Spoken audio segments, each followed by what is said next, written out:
Tá, primeiro eu vou me apresentar. Meu nome é Eduardo Paulino. Eu estou entre o sexto e sétimo período de engenharia espacial na UFMG. Massa. E aí, meu professor Joel Laguardia pediu para que eu entrevistasse algumas pessoas que atuassem na área de manutenção aeronáutica, Que porque legal. eu estou fazendo a matéria de manutenção de aeronaves 1. E Ok. aí, a São gente vê duas, muita. certo? Como? Isso, são São duas. duas, isso. E aí, é, meio que a parte teórica a gente vê muito, só que a gente sabe muito pouco da parte prática, porque a gente não tem a parte prática no curso de forma geral. Sim, Então, a gente queria meio que conversar um pouco com as pessoas que trabalham, que atuam nessa área, para conseguir sanar as dúvidas, meio que passar um pouquinho do que é o trabalho de verdade, sabe? legal. Se quiser, pode se apresentar. Então eu vou me apresentar, vou contar rapidamente a minha carreira, e aí eu conto minha experiência atual de manutenção. Eu vou dar um resuminho e vou deixar você fazer perguntas para orientar a entrevista. Então, meu nome é Cristiano, eu formei engenharia mecânica com ênfase aeronáutica na UFMG em 2004.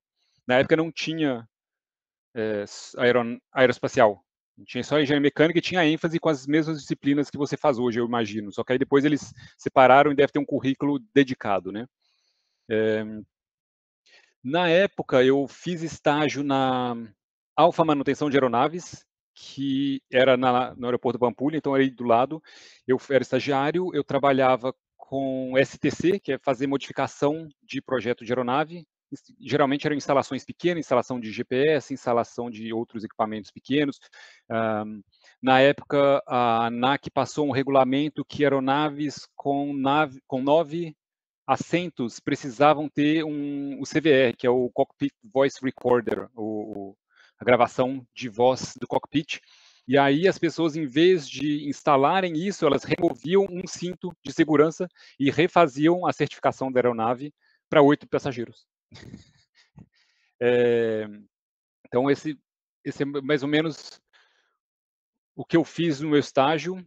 Era muita documentação, os mecânicos faziam a parte prática, então eu não via a parte prática muito. E na minha graduação, eu acabei indo para a área de estruturas, cargas, e aí eu acabei me dando bem, por causa do aerodesign, em simulação de voo numérica. Ou seja, na época, hoje deve ser padrão de todas as equipes de aerodesign devem fazer isso, fazem a simulação do voo para saber a decolagem, mas em 2003, quando a gente ganhou segundo e terceiro colocados, isso não existia.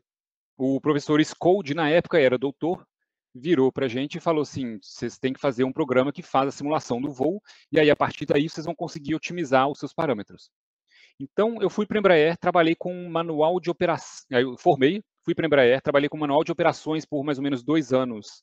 Então, são os manuais de operação AFM, AOM, QRH, que são os manuais que o piloto tem acesso ali direto com as informações que ele precisa para o voo, de despacho ou de limitações operacionais.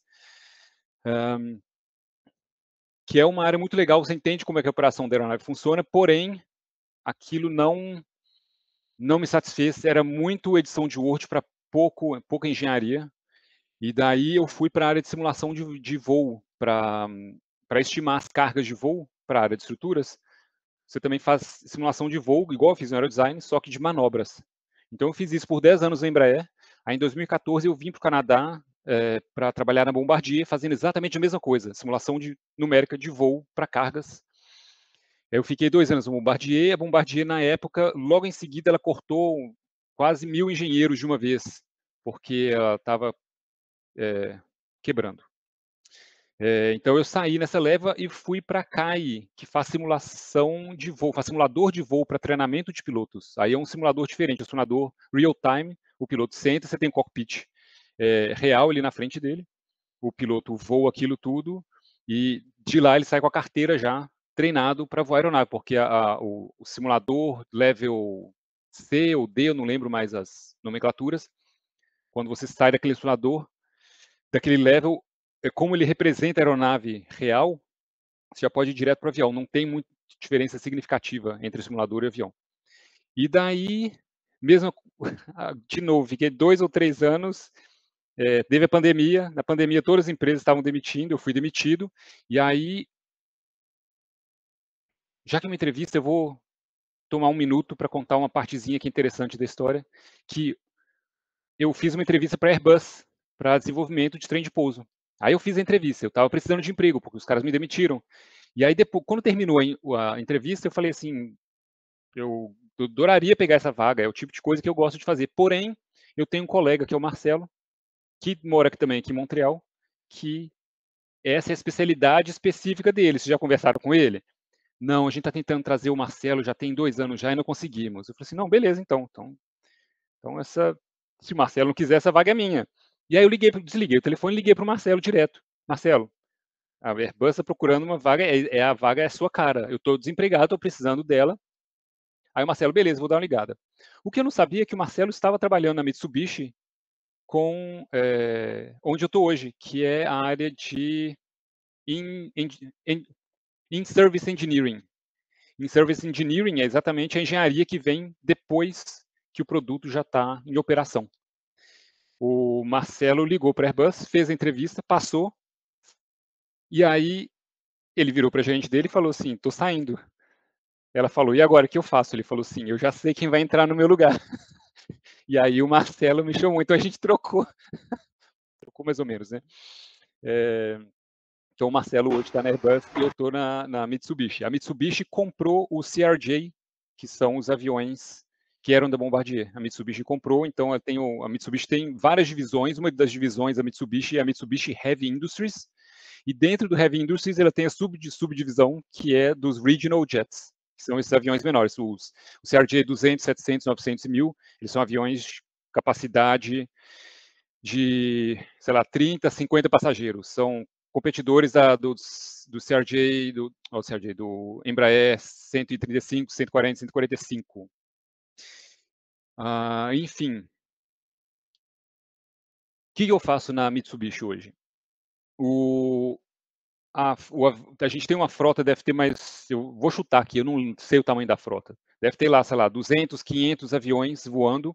A maior parte nos Estados Unidos, tem uma frota menor na Europa, tem uns espalhados em China, Rússia, Austrália, mas a maior parte é nos Estados Unidos mesmo.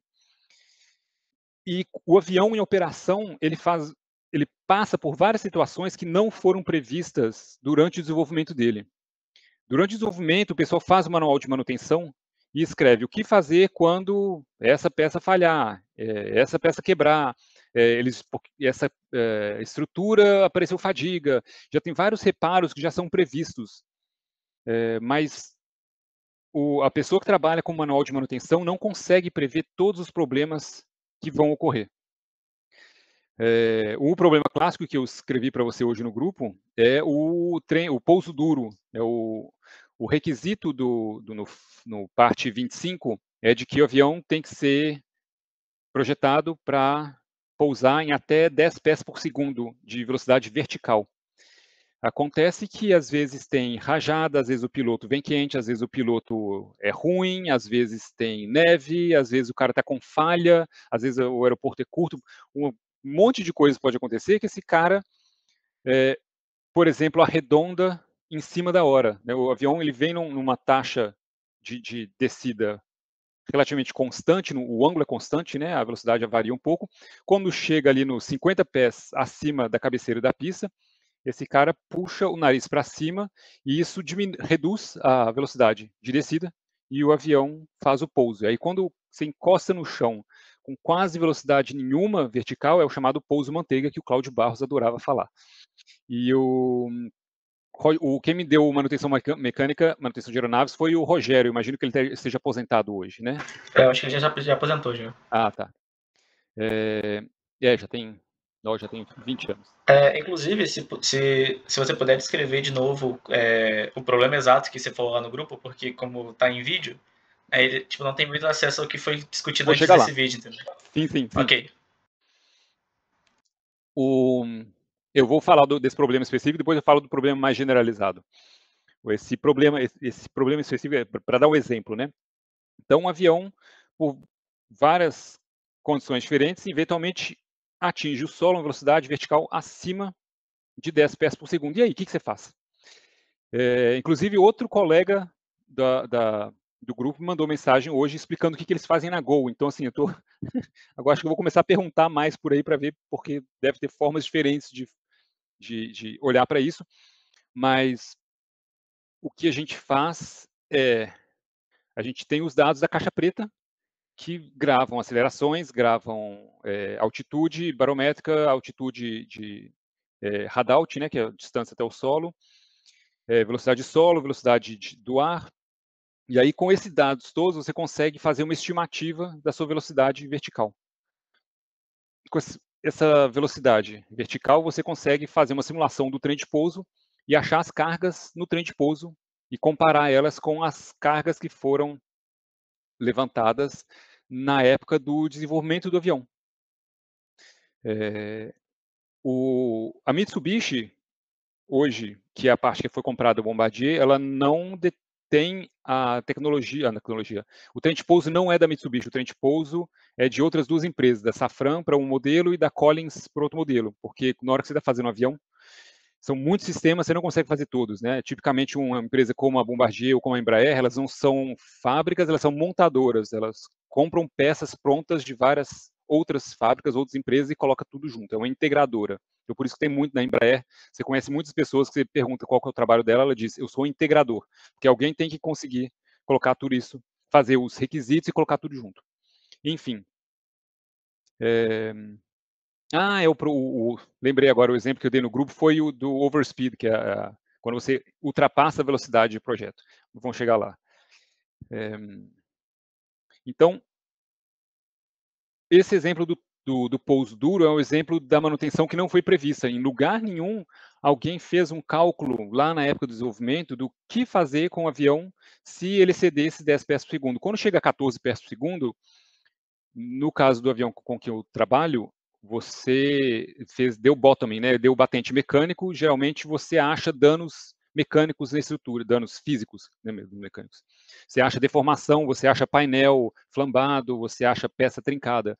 Mas existe uma área ali no meio, entre o 10 e o 14, que você não acha trinca visível. Porém, isso afeta a fadiga do equipamento. O equipamento foi feito por uma vida tal, mas não foi previsto um evento de pouso duro. Então, quando a fadiga do material é afetada, aí o fabricante do avião pode sugerir jogar a peça fora e comprar outra. Acontece demais. Ele pode sugerir também você fazer o ARP, ARP, eu não vou lembrar o número, 8915, estou chutando aqui, que é uma norma de engenharia para quando você tem um material que pode ter sofrido um excesso de carga e pode ter criado uma trinca interna. Eles chamam de baking, né? Você coloca ele na temperatura tal, coloca na prateleira, espera 6 meses, faz a inspeção antes, faz a inspeção depois, e aí dependendo daquela inspeção, você pode voltar com o equipamento para operação ou não.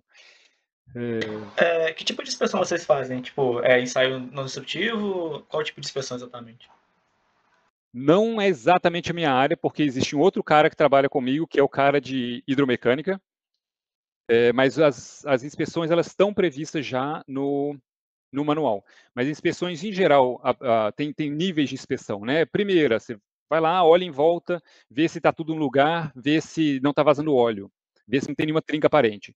E aí, dependendo de onde foi a sobrecarga, você olha o elemento que você já sabe que vai ser sobrecarregado. Existem inspeções que você tem que abrir o trem de pouso, colocar uma câmera lá dentro e olhar o cilindro por dentro. O cilindro tem furos nele para deixar o óleo do amortecedor passar para um lado e para o outro. Quando tem uma sobrecarga, a gente já sabe que esse furo ele rasga. Então o cara vai com a câmera, tira foto e manda foto para a gente. Eu acho que nesse processo do ARP eles fazem inspeção de trinca com material fluido infiltrante, eu não vou lembrar o nome, acho que deve lembrar disso melhor que eu. Mas, de fato, não minha área exatamente qual é a inspeção que eles fazem. Eu lembrei, é fluido penetrante. Eles colocam fluido Fluido penetrante e aí penetrante. depois eles usam alguma metodologia para saber se o fluido está penetrando para descobrir as trincas. Por exemplo, um contraste visual, né? Isso, exatamente. Esse Contraste fluido visual. brilha no ultravioleta, não sei. Exatamente. No que a gente vê em manutenção na matéria agora, o fluido brilha em ultravioleta. Entendi. O problema dessas microtrincas que afetam a fadiga do material não aparecem nessas inspeções. Quando aparece na inspeção, eu acho que eles acabam jogando o material fora. O problema são as microtrincas que não aparecem. O problema, então a gente vamos falar do outro problema, que é o que eu dei, o exemplo que eu dei no grupo. Quando, por exemplo, o avião tem um envelope de velocidade versus altitude. Ele tem um envelope diferente para cada condição aerodinâmica de flap e slat.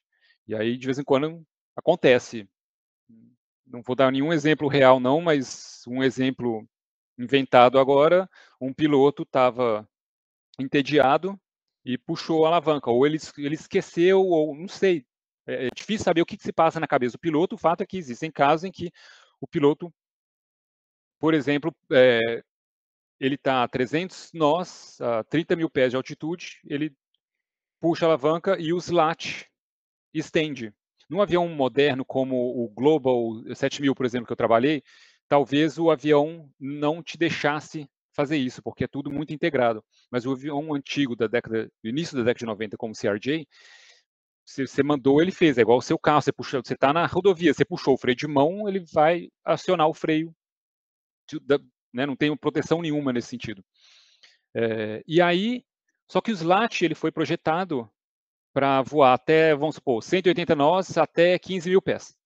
E aí agora esse cara está completamente fora do envelope e o slat saiu. Às vezes ele nem sai todo, ele começa a sair, ele sai, vamos supor que a deflexão total dele sejam 15 graus. Às vezes ele sai lá 5 graus, aí o piloto, opa, volta com a alavanca, o slat retorna. E agora o cara vai lá fazer a inspeção, não acha nada.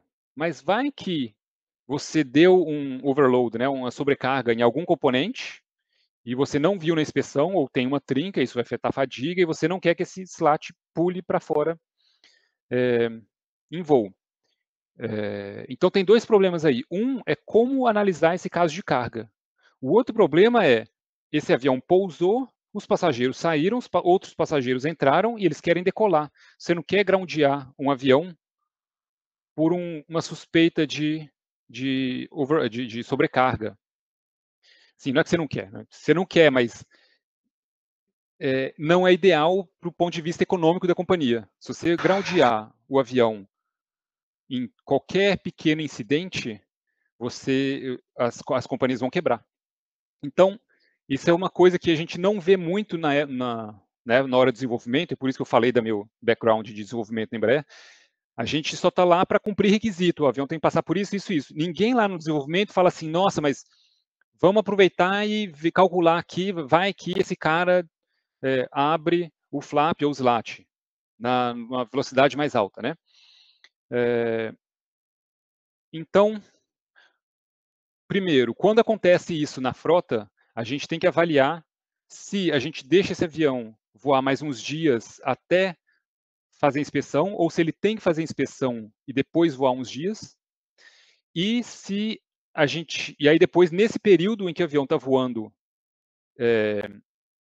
num termo condicional, você só pode voar mais, sei lá, 10 voos, nesse período a gente tem que conseguir fazer a estimativa de carga dos componentes e avaliar se algum componente deve ser trocado ou não.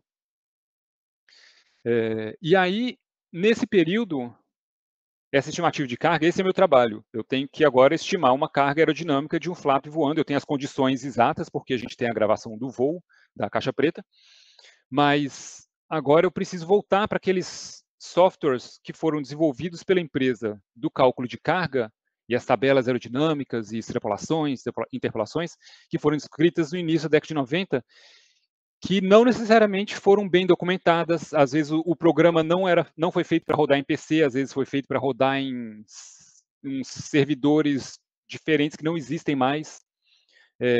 Às vezes a pessoa que tinha esse programa localmente no computador dela e ela foi demitida, ou ela saiu da empresa, ou outra pessoa substituiu ela virou gerente. Cadê esse programa? Então, aí a gente acha relatórios têm os dados, mas são gráficos, às vezes, feitos à mão ou batidos à máquina. Então, existe um problema, não vou te dizer sério não, porque eu tenho conseguido contornar e achar as informações que consigo, às vezes a gente tem que ser muito conservativo. Olha, não tenho o dado preciso, então eu vou ter que ser conservativo aqui e jogar uma peça fora que talvez eu pudesse salvar. Mas, espera aí, eu dei o exemplo então? É porque é mais simples de ponto de vista econômico e do tempo que você vai gastar para fazer, sendo que às vezes se você tivesse os dados já prontos, tipo, você conseguiria economizar o tempo que você estaria com aquela peça, sabendo que aquela peça ainda é útil para você. Isso. Então, a forma como o projeto funciona é o projetista fala, eu preciso que esse flap aguente tal altitude, tal velocidade, tal ângulo de ataque. Aí o projetista vai lá e calcula a carga. O pessoa de cargas, que era eu, carga estática, calcula a carga. Aí passa a carga para o cara de estruturas calcula. E tipicamente o cara de estruturas recebe vários casos de carga para a mesma peça. Então, o trabalho termina ali. Não existe um trabalho de retornar com agora, essa peça tem tanto de margem para cada caso, e depois também não existe uma documentação desse retorno para ajudar o cara 20 anos depois que vai cair naquele caso de carga e saber se existe margem estrutural ou não. Então, o que acontece hoje, como isso não foi feito 30 anos atrás, que quando a gente tem um caso de voo acima da velocidade de envelope, a gente calcula a carga, a gente compara com os envelopes, vê se passa ou se não passa. Mas é um trabalho grande, né? Porque durante o desenvolvimento leva 10 minutos para você virar para o cara do seu lado, que já está com o software rodando ali, fala assim, roda esse caso para mim, ele fala, você pergunta o cara de estrutura, se documenta. E o que acontece é que hoje, às vezes, leva mais de uma semana para eu achar o relatório, para eu conseguir digitalizar aqueles dados, colocar no Excel e interpolar os dados aerodinâmicos, porque, por exemplo, no caso do SLAT, as tabelas aerodinâmicas foram feitas até Mach 0.3. E aí o caso agora de overspeed foi Mach 0.7. E aí, como é que eu extrapolo isso? Porque eu sou cara de cargas, eu não sou cara de aerodinâmica. A gente nem tem um cara de aerodinâmica mais, entendeu? Então, a gente enfrenta um pouco disso também atualmente no aerodesign, né? Porque agora que o aerodesign fez 25 anos, tem muita coisa de muito relatório que, beleza, são relatórios mais antigos, relatórios que ganharam o Mundial, relatórios que foram super bem, etc. Só que os relatórios mais recentes, que se basearam nos relatórios antigos, tiraram muita coisa que deviam ter de como foi feito. Que pegou do relatório antigo, verificou com alguém do relatório antigo e falou, não, foi feito assim, assim, assim. Aí você tem lá um dado que é de 2018, que tem que ser aplicado agora, 2024, que a gente não sabe de onde que tirou aquele dado, como foi calculado. Só tem no relatório, é da seção tal. Aí você vai na seção tal, não tem a descrição daquilo. Então. Mesmo porque também não cabia, né? O relatório tem um limite de páginas. Tem. E aí. Só que se você pega os relatórios mais antigos, eles, por mais que tivesse o limite de páginas e limite de palavras, eles sabiam exatamente onde vai estar cada coisa. Sim. E colocar assim, não, tal coisa é indicado de tal coisa, não é assim. Então, tipo, eles meio que não se baseavam tanto nos relatórios antigos, porque não tinham relatórios antigos. Era tudo. Antigamente era assim, muito tempo atrás, eram coisas que eram muito mais feitas à mão do que no computador. Hoje em dia você tem assim, um monte de relatório que você só joga no computador, tem um drive e tá tudo lá já.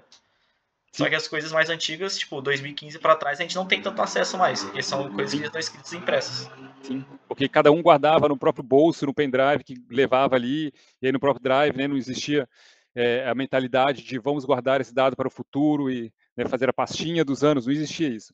Em 2003, quando eu participei do Aerodesign, para você ter ideia, a gente precisava fazer a tabela, a estabilidade de controle. Aí, na época, tinha a apostila do UT, cheio de ábaco, você tinha que fazer tudo na mão. E aí eu espalhei um monte de aluno lá para fazer tudo aquilo na mão. Aí, quando chegou nessa hora de fazer o simulador de voo, de decolagem, eu precisava variar os parâmetros da asa para dentro do programa. Então, ele tinha que calcular, não os de estabilidade de controle, eu não usei estabilidade de controle no simulador, mas os ábacos de aerodinâmica, eu tive que... A gente tinha só em papel. Então, como que você trazia isso do papel para o computador? Na época, eu coloquei, mesma coisa, eu chamei um monte de aluno mais novo com régua e eles foram anotando um por um, e a gente linearizou aquilo no Excel, jogou a equação no programa, tudo se perdeu, inclusive o programa. Não sei o que os anos seguintes fizeram, mas hoje, com certeza, você pode pegar aquele negócio, escanear, jogar no plot.li, não sei, que ajuda você a achar os pontos e aí, né, integrar tudo com mais facilidade. Então, concordando com você, as coisas meio que não foram documentadas e são jogadas fora. Hoje em dia a gente nem tem esse trabalho todo, a gente já tem os dados já salvos, os programas salvos em MATLAB, roda no, Maravilha. roda no VLM, e aí é uma operação de corrida que antigamente duraria assim, coisa de, sei lá, 2 meses, a gente faz em 5 horas. O pessoal Sim, na sim. correria para fazer. Sim, sim, sim. Isso que descreveu foi a minha realidade. Eu fiquei 2 meses desenvolvendo, com mais um colega, o programa de corrida de colagem, porque foi a primeira vez, e daí eu levei aquilo para casa, coloquei no computador rodando, o computador ficou a noite toda rodando, aí eu tinha uma tabela de Excel desse tamanho, na época o Excel não pintava de corzinhas coloridas os números maiores e menores, então eu escrevi uma macro que pegava o menor e o maior e depois pintava célula por célula numa escala que você desse, e aí eu achei o vale, que era o vale ótimo, e escolhi uma asa pequena dentro daquele vale ótimo, de carga carregada, entendeu? Tipo, uma coisa que eu fico imaginando e geralmente fica na minha cabeça é como que a engenharia mudou muito. Eu até mesmo, eu sou uma pessoa que estou há bastante tempo na engenharia, tipo assim, engenharia de entrada, então eu fui trocando de engenharia. Eu entrei em engenharia de produção, entrei em engenharia elétrica, depois fui em engenharia de produção e aí entrei na área espacial na FMG. E aí, antigamente, tudo que você tinha que aprender de cálculo era no livro, isso quando eu comecei a fazer engenharia. Depois, você começou a usar cada vez menos o livro e já ter, tipo assim, coisas específicas, sites específicos que você aprendia cálculo muito mais fácil, muito mais rápido e coisas mais práticas. E hoje em dia, na engenharia, você não sabe de alguma coisa, em vez de você ir procurar um professor para saber, a primeira coisa que você faz é perguntar pro chat GPT. Tipo assim, primeira coisa que você faz. Que é uma coisa que é uma ferramenta que não tinha antigamente. É uma ferramenta que começou a ser usada mesmo agora, tem 2, 3 anos. E né, quando eu entrei na graduação não tinha, e assim, mudou completamente a minha visão da graduação. Eu consigo ter perguntas específicas sobre aerodinâmica que eu teria que procurar um professor, ver a disponibilidade dele para perguntar, que o chat GPT da vida já me ensina tudo certinho, sabe? E isso em outros parâmetros também. Que os TCCs atuais, acho que 60% deles tem a ver com machine learning. Que é tipo assim, como é que você faz escoamento em asa com machine learning? Como é que você faz para um programa rodar várias vezes, fazer a parte recursiva do programa para uma máquina aprender e te dar dados mais precisos, dar coisas mais precisas. Então, tipo assim, a maioria das TCCs atualmente são ligados a isso, sabe?